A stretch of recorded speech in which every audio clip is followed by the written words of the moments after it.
So guys, for today's vlog, paano ang itsura nitong rider or tindig niya pag sinakyan na. So papakita ko sa inyo. So yan yung tindig niya pag naka side stand. Kasi nakikita natin madalas tong rider is naka center palagi to. So yan pag naka side stand.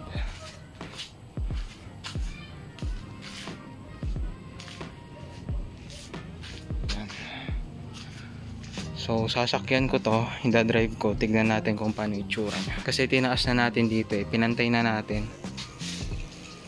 Pantay na, hindi na siya lowered. Pero magic lowered, basta yun. So yun, tignan natin itsura niya pag sinakyan, tsaka pag rolling. So yun, tignan natin kung nakakapogi nga ba.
So yun lang sa vlog na to.